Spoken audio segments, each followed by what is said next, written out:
Hello students, welcome to all of you in Sanjay Pandey classes. तो आज हम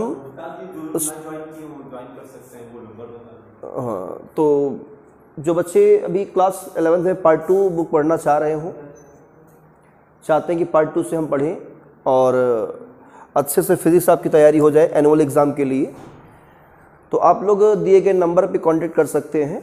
नंबर है 9415614156, 9415614156 ये नंबर है, इस पर आप लोग कांटेक्ट कर सकते हो। तो पार्ट 2 बुक में हम आज स्टार्ट करने जा रहे हैं मैकेनिकल प्रॉपर्टीज ऑफ फ्लूइड। एक चैप्टर हो चुका है mechanical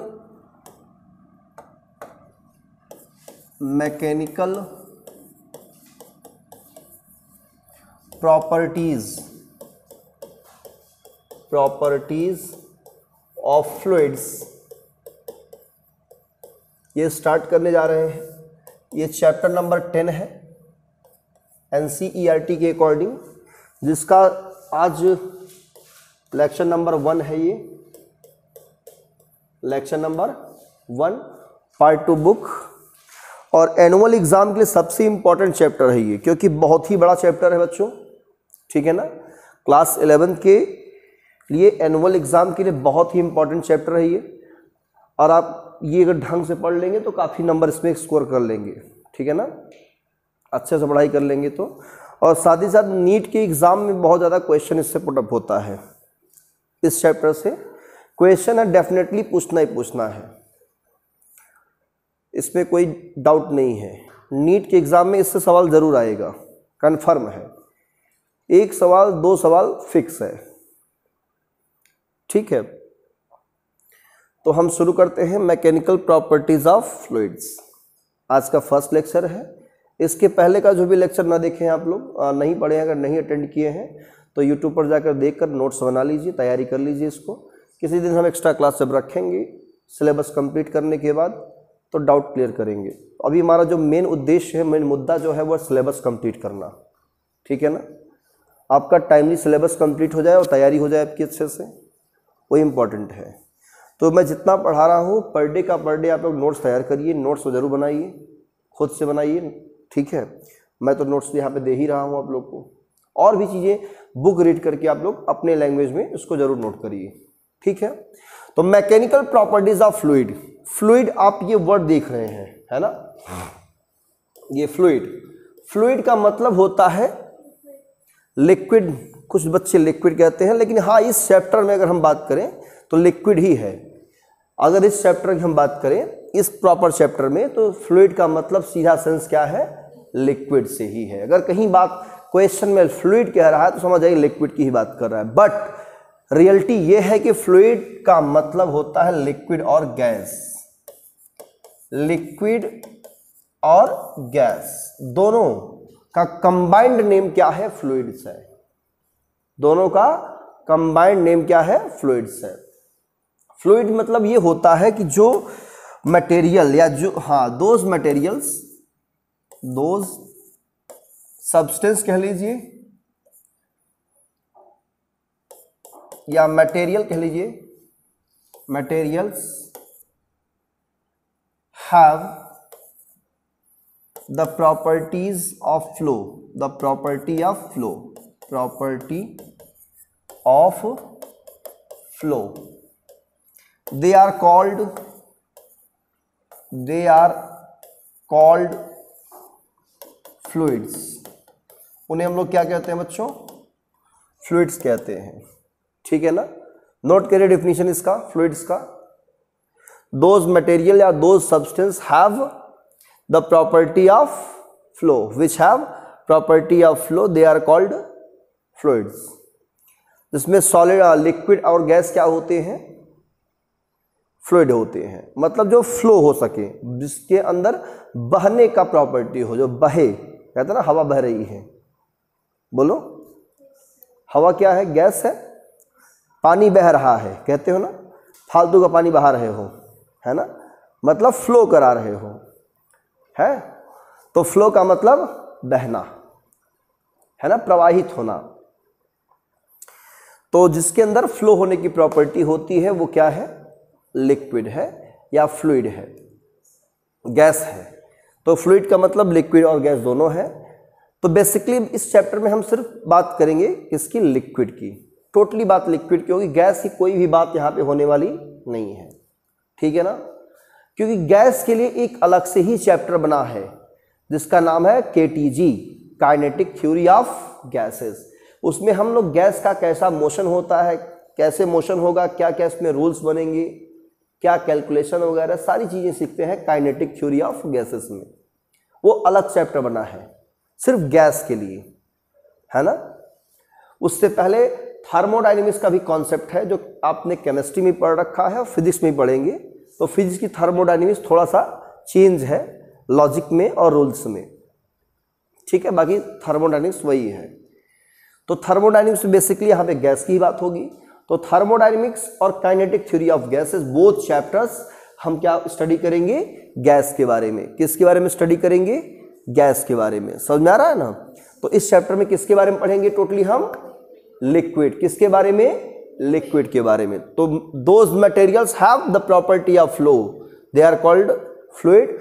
liquid and gases are fluids. लिख लिया। चलिए इसको हम स्किप करते हैं। अब आगे बढ़ते हैं थोड़ा सा।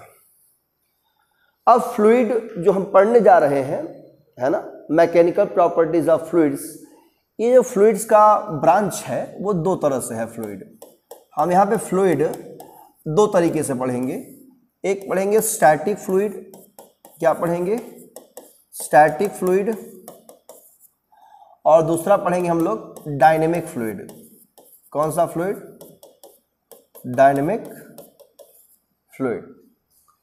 फ्लूइड दो तरह से स्टडी करेंगे, स्टैटिक फ्लूइड और dynamic fluid.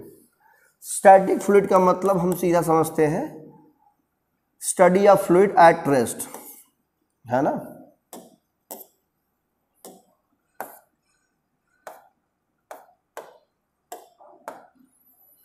Fluid at rest, fluid at rest मतलब जब हमारा फ्लूइड किस में हो, रेस्ट में हो। Fluid at motion, fluid at motion. जब फ्लूइड हमारा मोशन में हो तो डायनेमिक फ्लूइड कहते हैं, जब फ्लूइड हमारा रेस्ट में हो तो उसे स्टैटिक फ्लूइड कहते हैं। क्लियर, नोट कर लो इतनी बातें।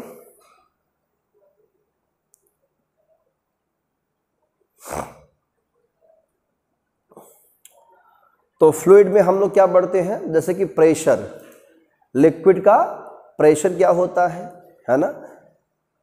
और साथ में कैसे प्रेशर वेरी करता है, पास्कल्स लॉ क्या है ना, कौन कौन से लॉ बने हैं, क्या प्रॉपर्टीज ये बिलोंग करता है, अपने साथ में लेकर चलता है।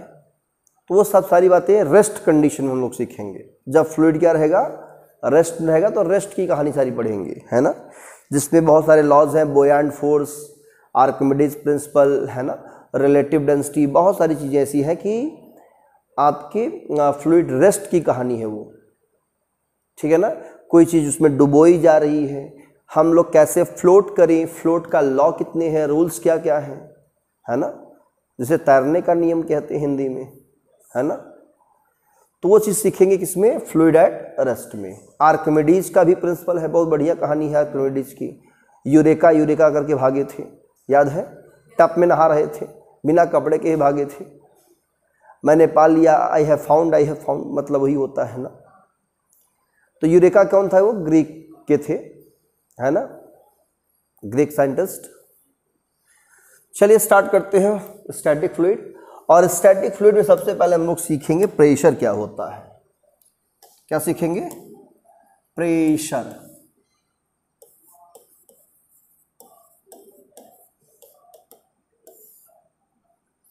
प्रेशर, तो पहली हेडिंग क्या बनेगी, प्रेशर। इस चैप्टर की पहली हेडिंग क्या बनेगी, प्रेशर। प्रेशर का डेफिनेशन की बात करें तो 9th क्लास में आपने पढ़ा होगा, applied perpendicular force per unit area, है ना। तो इसका डेफिनेशन क्या लिखेंगे, तो पहले डेफिनेशन लिख लेते हैं। Applied perpendicular force, perpendicular force per unit area, per unit area is called क्या? प्रेशर, है ना। It is denoted by P, it is denoted by P। कैसी क्वांटिटी है? It is a scalar quantity. कैसी quantity है? Scalar quantity. Pressure हमारा कैसी quantity है? स्केलर क्वांटिटी है। कोई कंफ्यूजन इसमें? ये था डिफिनीशन की बात, डिफिनीशन हो गई। चलो ठीक है, डिफिनीशन समझ में आ गया कि अप्लाइड परपेंडिकुलर फोर्स। अब यहां पे अप्लाइड परपेंडिकुलर ही क्यों बोला गया, कभी समझा आपने? जैसे कि ये टेबल है, इस टेबल पे हम क्या करें? ऐसे, ये टेबल है, इस टेबल पे हम फोर्स क्रॉस लगा रहे हैं, तो क्रॉस लगाएंगे तो प्रेशर थोड़ी पड़ रहा है, थोड़ा बहुत प्रेशर पड़ रहा होगा। लेकिन जब आप ऐसे लगाएंगे परपेंडिकुलर फोर्स तो ज़्यादा प्रेशर पड़ेगा। जैसे आप बैठे हो तो आपका वेट किधर है? नीचे की तरफ है, तो जो ये वेट है ना वो क्या है? परपेंडिकुलर फोर्स है। क्लियर है ना? आप जहां बैठे हो उस सरफेस एरिया पर परपेंडिकुलर फोर्स अप्लाई कर रहे हो। क्लियर? परपेंडिकुलर, टेंजेंशियल नहीं कर रहे हैं आप, परपेंडिकुलर कर रहे हैं। इसलिए जो फोर्स का, प्रेशर का फार्मूला बनता है वो हम लोग pressure is equal to perpendicular force बताते हैं अपॉन एरिया। तो ये टोटल प्रेशर है, क्या है? या एवरेज प्रेशर है। एक्चुअल में ये एवरेज प्रेशर है, टोटल प्रेशर या नेट प्रेशर। तो इसे हम लोग एवरेज करके लिखेंगे, P एवरेज। ये प्रेशर का डिफिनीशन नहीं है, ये एवरेज प्रेशर है ना। और एक चीज याद रखना, आप कोई पूछे व्हाट इज थ्रस्ट, तो perpendicular force, perpendicular force is called thrust. क्या कहते हैं इसे? हाँ, थ्रस्ट कहते हैं। बोलो, समझ में आ गया? परपेंडिकुलर फोर्स मतलब थ्रस्ट। तो ये आपका क्या है? थ्रस्ट है। तो pressure equal to thrust upon area, कहिए, एक ही बात है। जैसे मान लेते हैं ये एक ब्लॉक है, ठीक है, ये ब्लॉक है ये, और इस पर एक दूसरा ब्लॉक रखा हुआ है ये, ठीक है। ये m मास का बॉडी है और इस पर ये नीचे की तरफ फोर्स, वेट अप्लाई कर रहा है, कितना? mg। और यहाँ का जो एरिया है वो कितना है? वो एरिया A है। कितना एरिया है? ये A एरिया में क्या कर रहा है? इस एरिया में ये इतना एरिया, ये एरिया कितना है आपका? A है। ये कितना है? A। इस पूरे एरिया से मतलब नहीं है, जितना एरिया वो कवर कर रहा है सिर्फ उतने प्रेशर अप्लाई करेगा। मतलब यूँ कह लीजिए, इस ब्लॉक का जितना एरिया होगा उतना ही वो प्रेशर अप्लाई करेगा उतने एरिया पर। जैसे ध्यान लो, ये प्रिज्म मान लीजिए आपके सामने है, इसका ये इतना सा एरिया है। अब ये ऐसे अगर हम कहीं पर रखते हैं तो इतने एरिया के बराबर एरिया सरफेस पर क्या करेगा? प्रेशर डालेगा, दाब डालेगा। जैसे इसका एरिया कितना है? पतला है ना, तो इतना एरिया पतला है, तो इतने एरिया के बराबर ये प्रेशर डालेगा, ठीक है ना। इस साइड अगर हम डालते हैं तो इसका एरिया बढ़ गया, तो अब इतना एरिया पे क्या करेगा? ये प्रेशर डालेगा, ठीक है ना। तभी इसी कारण से क्या होता है कि जो पतली कील होती है वो जल्दी गड़ जाती है ना। तो वो कैसे पॉसिबल है? क्योंकि यहाँ पे एरिया हमारा अगर कम होगा तो प्रेशर ज़्यादा होगा, कुछ ऐसा रिलेशन बन रहा है यहाँ पे। और एरिया ज़्यादा है तो प्रेशर क्या होगा? कम होगा। इसलिए मोटी कील जल्दी एम्बेडेड कर जाती है, नहीं धंसती, है ना, एज कंपेयर टू पतली कील, है ना, थिन जो आता है पिन। पतली सी कील अगर डाली, बस हल्का सा फोर्स अप्लाई करके दीवार में आप धंसा देते हो। मोटी कील मिल जाए तो खूब पीटते ना, जल्दी धंसती ही नहीं है, मतलब प्रेशर कम पड़ रहा है। क्लियर, यही रीज़न है भाई, प्रेशर होगा तभी तो धंसेगी ना, उसमें बिना प्रेशर नहीं धंसता। जो बुलेट होती है पिस्टल से या राइफल से, क्या होता है, इंसान मरता कैसे है स्नेहा? कोई भी इंसान बुलेट से, राइफल की गोली से मरता क्यों है? मतलब बुलेट, जैसे मान लो ये बुलेट है ना, देखो देखो होता क्या है, बुलेट कुछ इस तरह से बंद होता है, ये इसका पीछे का कैप होता है और इसमें से ऐसे बुलेट लगी होती है। देखो ये है मेन बुलेट आपका, ये होता है ना, ये कैप होता है, यहाँ पे हैमर होता है। क्लियर, जब यहाँ से ये, यहाँ क्या होता है, यहाँ बारूद भरा होता है, क्या भरा होता है, बारूद। जब यहाँ से हैमर लगता है इस जगह पे तो एक चिंगारी उत्पन्न होती है, इलेक्ट्रिसिटी जनरेट होती है और इस बारूद में आग लगा देती है। बारूद जलने से क्या होता है, यहाँ पे गैस बनता है और गैस पास होता है ढेर सारा प्रेशर। उस प्रेशर से क्या करता है, ये बुलेट आगे की तरफ पुश करता है और बुलेट बहुत तेजी से, हाई स्पीड से, क्या प्रेशर बहुत ज़्यादा है तो निकलेगा आगे। ये जब कोई पर्सन यहाँ पे खड़ा है ना, ये कोई पर्सन मान लो खड़ा है ना, जब ये बुलेट जाके धंसेगी इसको तो क्या होगा, जहाँ पे हिट करेगी ये इतना एरिया कवर करेगी, इसका एरिया कम होता है, ऐसे आया ऐसे, तो यहाँ क्या हुआ, एरिया कम है तो प्रेशर क्या होगा, ज़्यादा, तो प्रेशर ज़्यादा पड़ेगा जिसकी वजह से क्या होगा, बुलेट अंदर की तरफ धंस जाती है। अंदर धंसती है तो अंदर की जो हड्डी होती है उसको भी ब्रेक कर देती है क्योंकि स्पीड ज़्यादा होता है, और जब हड्डियाँ ब्रेक कर देती है तो हड्डी को तोड़ते हुए आगे निकल जाती है और जाकर के जो आपका लंग्स होता है उसमें जाकर के हिट कर देती है, उसको होल कर देती है, होल करते हुए आगे तक निकल जाती है। राइफल्स की, बुलेट का, पिस्टल की बात नहीं कर रहा, तो आगे तक जब निकल जाएगी तो इससे क्या होगा, ढेर सारा उसका ब्लड निकल जाता है और सर्कुलेशन हो नहीं पाता, जिसकी वजह से इंसान दम तोड़ देता है। क्लियर ना? तो कहने का रीज़न ये है कि प्रेशर जितना ज़्यादा होगा उतना ज़्यादा क्या होगा, वो असरदार होगा, उतना ज़्यादा असर डालेगा कहीं पर भी हो। तो प्रेशर ज़्यादा चाहिए तो एरिया क्या रखेंगे हमेशा कम रखेंगे। ठीक है, तो इस कंडीशन अगर मान लो ये हमारा एक ब्लॉक है तो इतना हिस्सा क्या कर रहा है, ये इतने हिस्से के बराबर क्या डाल रहा है, प्रेशर डाल रहा है। ठीक है, तो यहाँ पर हम क्या रखेंगे, एवरेज प्रेशर अगर लिखना चाहे तो mg अपॉन क्या लिख देंगे, एरिया। ठीक है, तो यहाँ पे mg is the perpendicular force, तो यहाँ तक नोट कर लीजिए पहले।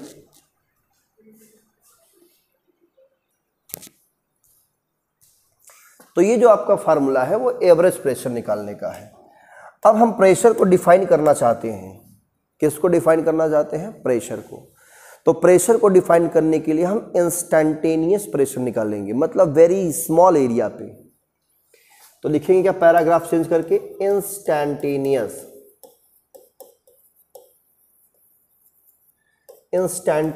प्रेशर इज गिवन बाय, नहीं, P is equal to limit of force upon area होता है, तो delta F upon delta A, और डेल्टा ए जो है बहुत कम होना चाहिए, टेंडिंग टू 0। यह है इंस्टैंटेनियस प्रेशर का फार्मूला। ठीक है, और इसी बात को हम जनरली ऐसे भी लिख सकते हैं, P equal to dF by dA। ठीक है, वेरी स्मॉल एरिया पर वेरी स्मॉल फोर्स।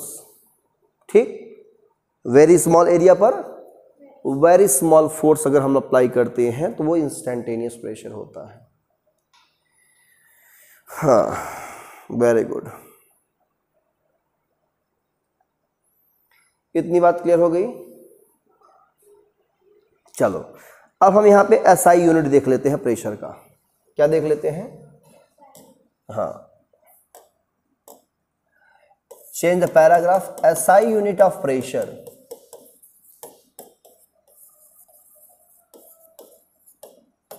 न्यूटन पर मीटर स्क्वायर होता है, या इसी को हम लोग पास्कल भी कहते हैं। क्या कहते हैं, पास्कल, मतलब 1 पास्कल, पास्कल को हम लोग सिंबल देते हैं PA, तो 1 पास्कल इक्वल टू होता है 1 न्यूटन पर मीटर स्क्वायर। मतलब यूनिट एरिया पर अगर फोर्स कितना हो, यूनिट हो, 1 न्यूटन हो, है ना, तो कितना होता है 1 pascal. And सीजियस unit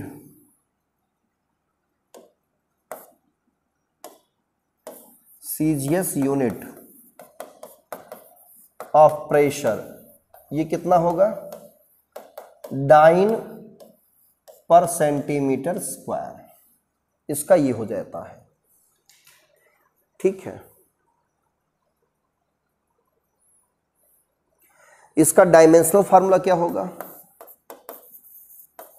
dimensional formula ये होता है हमारा, फोर्स का होता है MLT - 2 अपॉन एरिया का L2। ठीक है, यहां से एक L से L कैंसिल हो जाएगा, तो फाइनली कितना आ जाता है हमारा ब्रैकेट में ML - 1 ऊपर जाएगा तो T - 2, ये प्रेशर का फार्मूला बन जाता है ML - 1 T - 2, डायमेंशनल फार्मूला। ठीक है,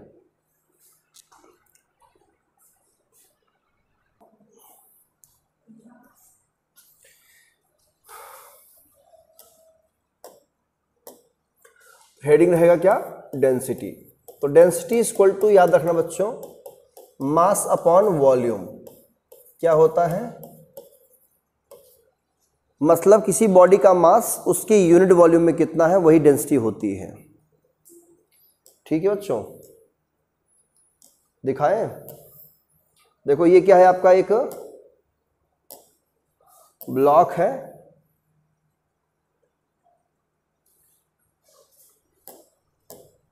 और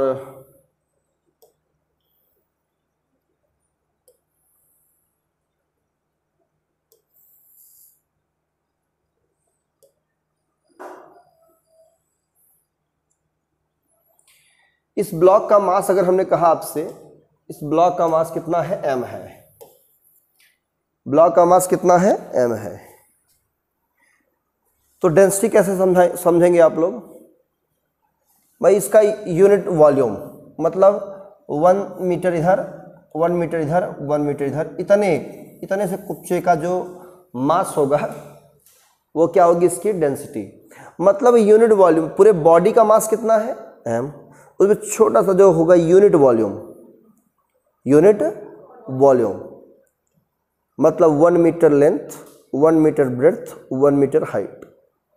सेंटीमीटर में बात करेंगे तो भी 1 1 1, उसने जो पीस होगा उतने का जो मास होता है उसी को हम लोग क्या कहते हैं, डेंसिटी। समझ में आ गया ना, डेंसिटी का मतलब यूनिट वॉल्यूम में कितना मास है वही उसकी डेंसिटी है। और डेंसिटी निकालते कैसे हैं, पूरे बॉडी का जो मास है उसमें इस बॉडी के वॉल्यूम से डिवाइड कर दो, मास upon volume.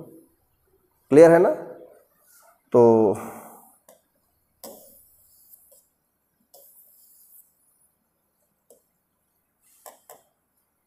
Density equal to mass upon volume. और डेंसिटी को हम लोग सिंबल देते हैं रो या सिग्मा से। किससे देते हैं, हाँ, तो हम यहाँ पे रो ले लेते हैं, ग्रीक लेटर रो, मास m अपॉन वॉल्यूम v। ठीक है, और इसकी SI यूनिट क्या होगी, इसका होता है किलोग्राम पर मीटर क्यूब। डायमेंशनल फार्मूला क्या होगा, फॉर्मूला, इसका मास होता है m, इसका L3, ऊपर जाएगा तो ml - 3। कैसी क्वांटिटी है ये, it is a scalar quantity. कैसी क्वांटिटी बच्चों, ये एक स्केलर क्वांटिटी है। ठीक है, कैसी क्वांटिटी है, स्केलर क्वांटिटी है। Scalar quantity. कोई कंफ्यूजन इसमें, तो डिफरेंट बॉडीज का डेंसिटी क्या होती है, डिफरेंट होती है। डिफरेंट मटेरियल का डेंसिटी डिफरेंट होता है। ओके, अगर हम एग्जाम्पल की बात करें वाटर की, example density of water, density of water at 4 degree Celsius temperature is 10 cube kilogram पर मीटर क्यूब। कितना होता है ये? 10 क्यूब किलोग्राम पर मीटर क्यूब, मतलब 1000 होता है किसका? वाटर की डेंसिटी। किस टेम्परेचर पे? 4 डिग्री सेल्सियस टेम्परेचर पे। किसकी डेंसिटी? वाटर की डेंसिटी। ठीक है, ये बेसिक फार्मूला है, आपको मालूम होना चाहिए।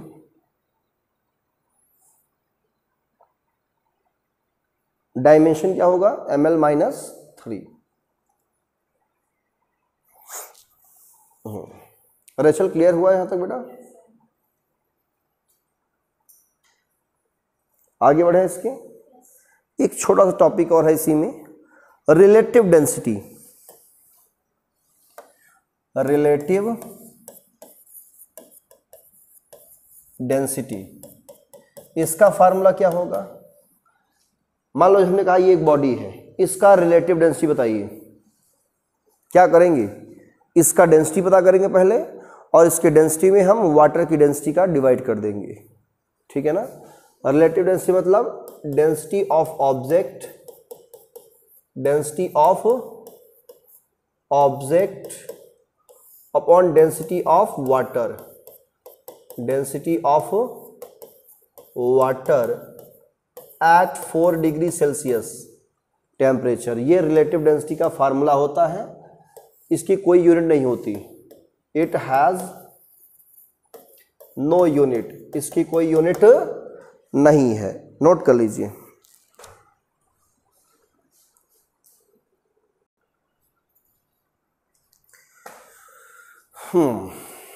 तो ये था आपका प्रेशर के बारे में, डेंसिटी के बारे में। अब जो मेन मुद्दा हमारा है वो लिक्विड का है। देखो लिक्विड क्या है? एक मटेरियल है, मतलब कि फ्लूइड है, ये फ्लो होती है। बट अभी हम लोग क्या पढ़ रहे हैं कि ये रेस्ट में है, हम ये मान के चलते हैं। तो जब रेस्ट में लिक्विड रहेगा तो कौन कौन सी खास बात इसमें निकल कर के आएगी? तो पहली खास बात ये है कि लिक्विड जब रेस्ट में रहेगा तो फोर्स अप्लाई करेगा, वो फोर्स हमेशा अप्लाई करेगा परपेंडिकुलर। अब ये फोर्स किसके ऊपर अप्लाई करेगा?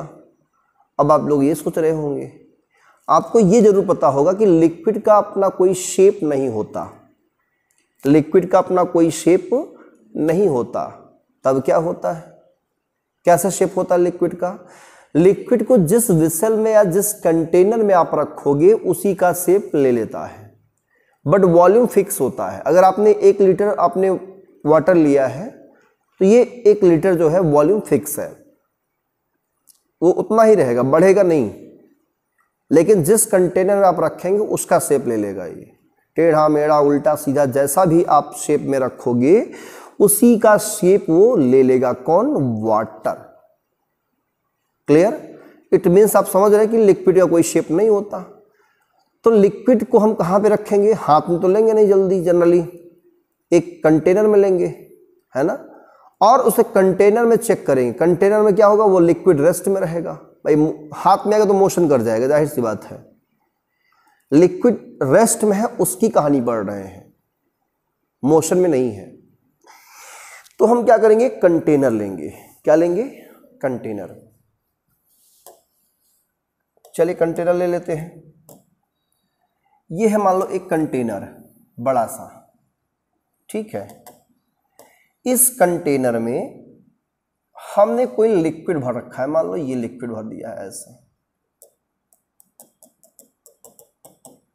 लिक्विड भर रखा है। अब लिक्विड में कुछ भी हो सकता है, पेट्रोल, डीजल, ऑयल, है ना, मूंगफली का तेल, कुछ भी, वाटर, है ना, ऐसे भरा हुआ है ना। अरे कोई भी लिक्विड हो, मूंगफली का तेल मैंने कहा ना, मोबियाइल हो, हनी हो, कुछ भी हो, लिक्विड होना चाहिए, मतलब जिसके अंदर फ्लो होने की प्रॉपर्टी हो। अब नहीं कि आप बर्फ का टुकड़ा भर दीजिए इसमें, बाहर से एकदम इंसुलेट कर दीजिए तो ठंड बर्फ बना रहेगा, है ना। तो ये एक विसल है, कंटेनर है, और आपने क्या किया, इसे इसमें भर दिया। अब ये किस पर फोर्स अप्लाई करेगा, तो ये लिक्विड जब रेस्ट में रहेगा under static condition, under fluid static condition, fluid static condition, liquid exerts a force perpendicular to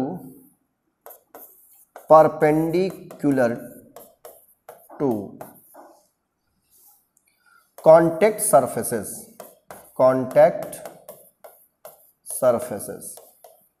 जितने भी सरफेस रहेंगे उस कांटेक्ट सरफेस के परपेंडिकुलर ये लिक्विड फोर्स अप्लाई करता है।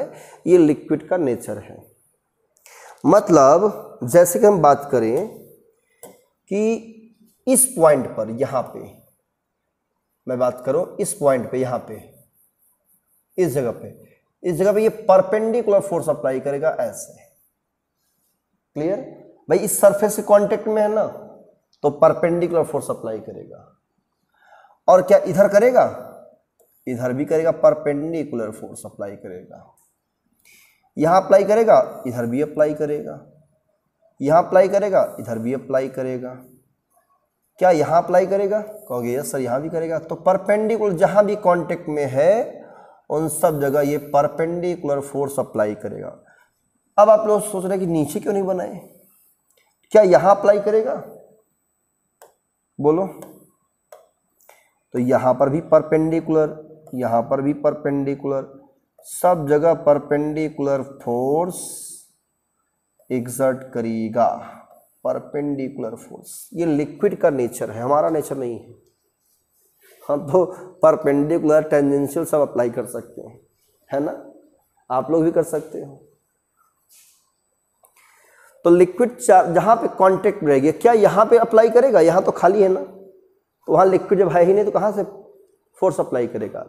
तो लिक्विड जहां पे कांटेक्ट होगी वहां पे परपेंडिकुलर फोर्स अप्लाई करता है। इस बात को ध्यान रखना, ठीक है। ये कॉन्सेप्ट है, ये बढ़िया सा ध्यान रखना। ये रेस्ट में है तभी कंडीशन होगी, तभी अप्लीकेबल है। ये रेस्ट में नहीं है तो हम नहीं कह सकते। अब ये रेस्ट में मतलब इक्विलिब्रियम में है, ये भी ध्यान रखना। कोई लिक्विड अगर रेस्ट में है तो क्या कहेंगे हम, हाँ, if a liquid is in rest, किस में है, rest, then it is called in equilibrium, it is called to be in equilibrium. ये भी नोट कर लेना, इक्विलिब्रियम, ठीक है ना। जब कोई लिक्विड रेस्ट में है तो वो किस में कही जाती है, इक्विलिब्रियम। अच्छा, इक्विलिब्रियम का मतलब क्या होता है,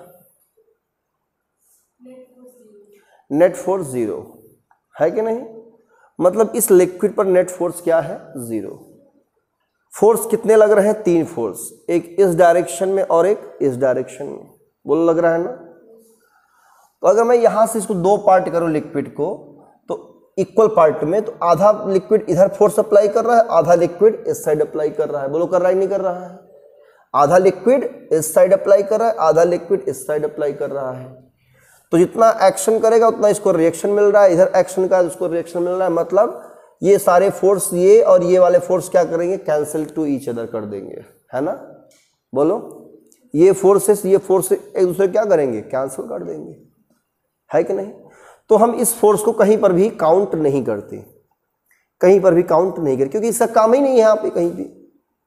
सिंपल सी बात है, कहीं यूज है ही नहीं पूरे फिजिक्स में इस वाले फोर्स का। लेकिन ध्यान रखना कि अगर कहीं भी ज़रूरत पड़े तो आप यूज कर सकते हो, ऐसा नहीं है कि नहीं यूज है, सिलेबस में नहीं है। अगर कहीं ज़रूरत पड़े तो आप इधर फोर्स दिखा सकते हो कि हाँ ये इस पर फोर्स अप्लाई इधर करता है। क्लियर?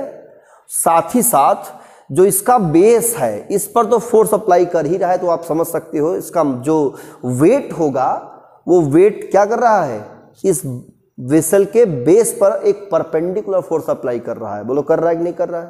भाई जैसे हम किसी सरफेस पर क्या कर रहे हैं, अपना वेट अप्लाई कर रहे हैं, फोर्स, वेट क्या है, एक फोर्स है, तो लिक्विड भी बेस पर क्या कर रहा है, एक फोर्स अप्लाई कर रहा है।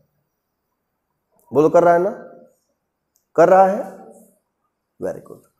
तो ये फोर्स अप्लाई हो रहा है और ये क्या है, हमेशा परपेंडिकुलर है ना, ये भी क्या है, परपेंडिकुलर, मतलब कांटेक्ट में है तो परपेंडिकुलर फोर्स कंफर्म है।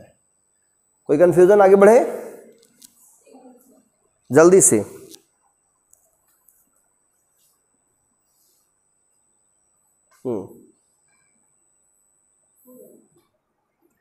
क्लियर? बढ़े आगे? ओके ओके, ठीक है। अब जब किसी कंटेनर में लिक्विड रखा है, वो भी रेस्ट कंडीशन में है,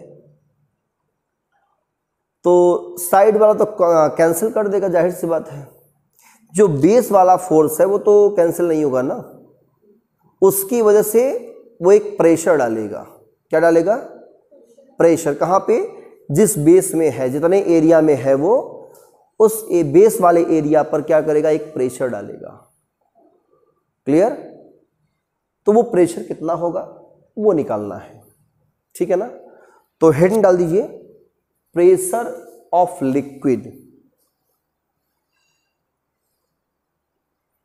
प्रेशर ऑफ लिक्विड कॉलम, इसे हम लोग कॉलम भी कहते हैं, COLM, ये कहते हैं ना स्पेलिंग, अच्छा COLU होता है ना बेटा, LU, COLUMN, कॉलम है ना, लिक्विड कॉलम। कॉलम का मतलब एक होता ही है हाइट, वर्टिकल हाइट को क्या कहते हैं, कॉलम कहते हैं। Clear?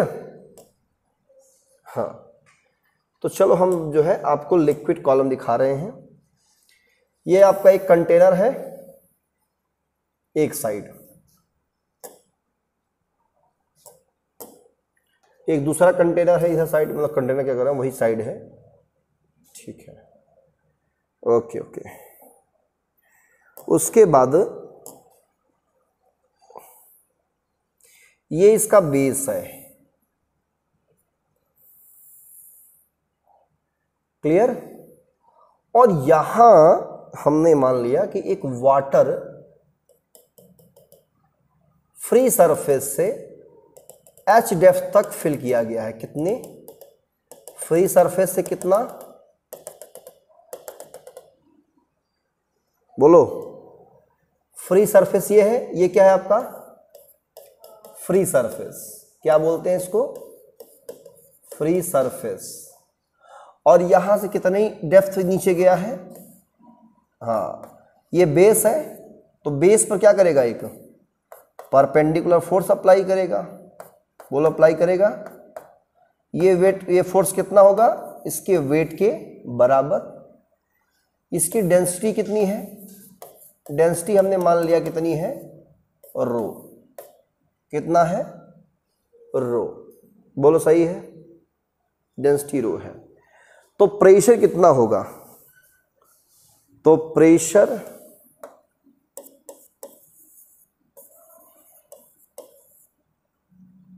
Below depth H, depth H, pressure below depth H, P equal to होगा परपेंडिकुलर फोर्स अपॉन एरिया। और ये कितना हमारा है? वेट के बराबर होगा, है कि नहीं बच्चों? और मास कैसे निकालेंगे? डेंसिटी इक्वल टू क्या पढ़ा आपने? तो density equal to mass upon volume. तो यहां से मास कितना हो जाएगा? Volume into density. Equation number second. बोलो क्लियर है? अब वॉल्यूम कैसे निकालेंगे? इस लिक्विड का वॉल्यूम इस हाइट में इसका जो एरिया है उसका मल्टीप्लाई कर देंगे, है ना। तो volume equal to V equal to area into height by equation first, sorry second. Mass कितना हो जाएगा? AH रो। Equation number third. इस मास की वैल्यू कहाँ पुट करेंगे? फर्स्ट में। तो मैं इसको क्या करूँगा, थोड़ा सा इरेज करूँगा, इस साइड ज़रूरत नहीं है। तो फर्स्ट एंड थर्ड प्रेशर कितना होगा? AH rho into G by A। इस एक मर गया, प्रेशर कितना आया? H रो G। बोलो आ गया ना? प्रेशर कितना आया? H रो G। नोट कर लीजिए।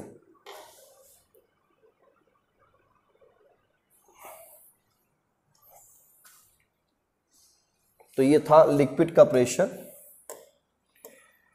अब प्रेशर के लिए एक साइंटिस्ट है पास्कल, PASCAL। पास्कल्स ने अपना एक लॉ दिया है, बहुत बढ़िया सा लॉ। अगर किसी कंटेनर में लिक्विड क्लोज है, क्या है? क्लोज है, बंद है, और उस लिक्विड पर प्रेशर आप अप्लाई करो बाहर से,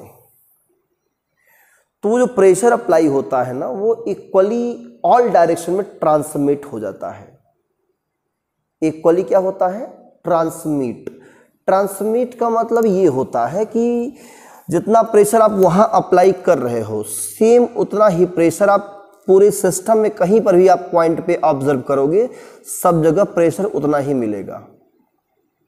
ठीक। तो इस पर दो एप्लीकेशन है पास्कल्स लॉ पे, हाइड्रोलिक ब्रेक और हाइड्रोलिक लिफ्ट। जो गाड़ियों में ब्रेक हम अप्लाई करते हैं उसमें ब्रेक ऑयल होता है कि नहीं? क्या होता है? Brake oil. और जैसे ही हम लोग प्रेशर अप्लाई करते हैं उस ऑयल पे, जितना प्रेशर अप्लाई करेंगे उतना ही प्रेशर ब्रेक शू के पास पहुंच जाता है अपने आप। कहाँ पे? ब्रेक शू के पास। जो ब्रेक शू लगा होता है, जो रोकता है पहिए को, वो ब्रेक शू के पास प्रेशर पहुंच जाता है, उतना ही प्रेशर उसी टाइम पर। प्रेशर में कमी नहीं रहेगी, वही रहेगी प्रेशर। तो कहेंगे ट्रांसमिट हो गया प्रेशर। ठीक है। और जो कार वॉशिंग होती है, लिफ्टेड करते हैं, कार को उठा देते हैं ऊपर, तो देखा है ना आपने कार वॉशिंग में, गाड़ी को उठा देते हैं ऊपर, टांग देते हैं 5 फीट तक, तो उसे बोलते हैं हाइड्रोलिक लिफ्ट। ठीक है ना? क्या बोलते हैं? हाइड्रोलिक लिफ्ट, है ना। उसको भी उठाने में हम लोग पास्कल्स लॉ का ही यूज करते हैं। वो जहां से उठाते हैं ना, वहां बहुत छोटा सा एक वो लगा होता है, पिस्टन लगा होता है। उस पिस्टन में करते हैं पुश अप, फोर्स अप्लाई करते हैं, फोर्स, स्मॉल फोर्स, और वो लार्ज फोर्स से उठ जाता है। मतलब प्रेशर जो पड़ता है वो प्रेशर सब जगह डिस्ट्रीब्यूट हो जाता है। तो पास्कल्स ने कहा कि when a pressure exerted on an enclosed liquid, then this pressure is equally transmitted in all direction. ठीक है, note it. If a pressure is exerted on an enclosed liquid, then it is transmitted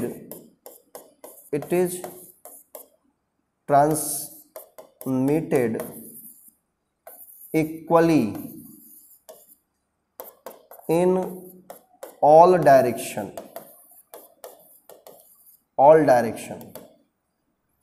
तो पहला तो उन्होंने ये law बोला था, एक लॉ और बोला था इन्होंने, अगर हम लिक्विड वाले में केस में ग्रेविटी को नेग्लेक्ट कर दें, कहाँ पे, हाँ ग्रेविटी को नेग्लेक्ट कर दें तो लिक्विड के ईच पॉइंट पर प्रेशर इक्वल होता है, ठीक है ना। If we neglect the gravity then pressure at all points of liquid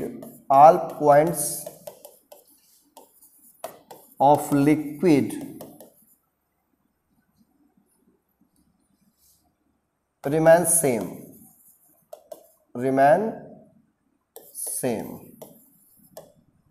ठीक है ना। ये 2 पॉइंट पास्कल ने कहा था, इसी को हम लोग बोलते हैं पास्कल्स लॉ। क्या बोलते हैं, पास्कल्स लॉ।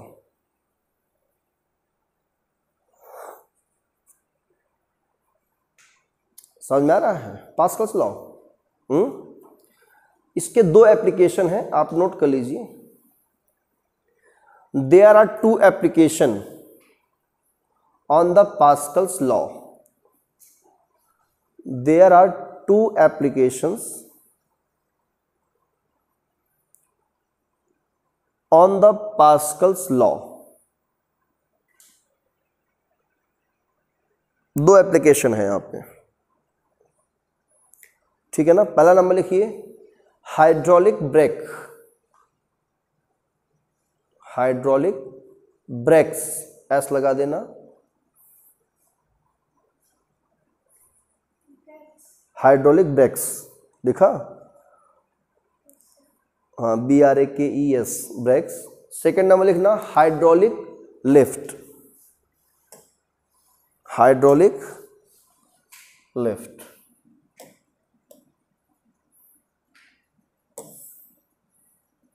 हाइड्रोलिक लिफ्ट का मैं थोड़ा सा एक एग्जांपल नमूना दिखा रहा हूं, छोटा सा नमूना।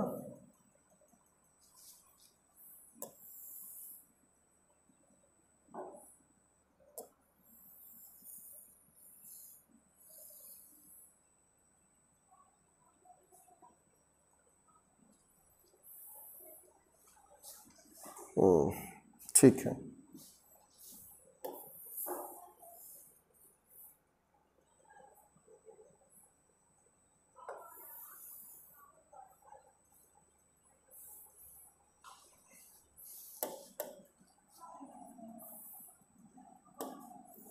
यहां एक पिस्टन लगा होता है,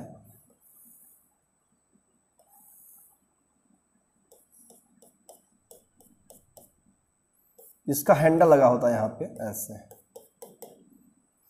जिसका एरिया हमने मान लिया A1 है, और यहां पर लिक्विड भरा होता है।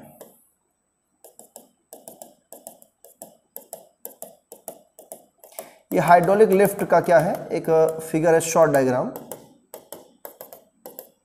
ये कोई ऑयल है ना, हाँ कोई ऑयल है, और यहां पर एक बड़ा सा पिस्टन लगा रखते हैं, बड़ा सा, यहां एक बड़ा सा पिस्टन होता है, बड़ा सा है ना ये, और इस पे एक सपोर्टर लगा होता है, जिस पे हम लोग क्या करते हैं, बॉडी को लिफ्टेड करते हैं। मान लो कोई ब्लॉक हम यहाँ पे लिफ्टेड कर रहे हैं, यहाँ पे कोई बॉडी को,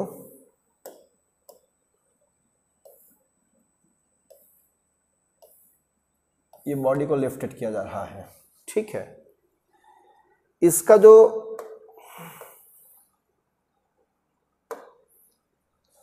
ये जो एरिया इसका है वो है A2, और ये लार्ज फोर्स से ऊपर F2 उठाया जा रहा है, और यहाँ हम स्मॉल फोर्स F1 अप्लाई करके यहाँ से पुश कर रहे हैं। तो यहाँ से पुश करेंगे तो ये बॉडी अपने ऊपर क्या होगी, उठेगी। पिस्टन कहाँ जाएगा, ऊपर जाएगा, है कि नहीं।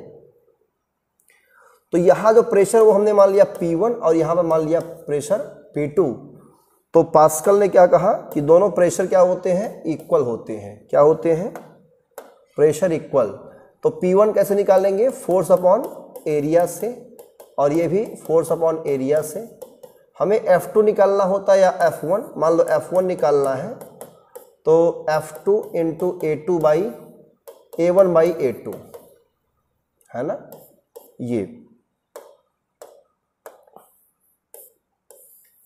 ये है पास्कल्स लॉ से हमने एक कंक्लूजन निकाल लिया, ठीक है।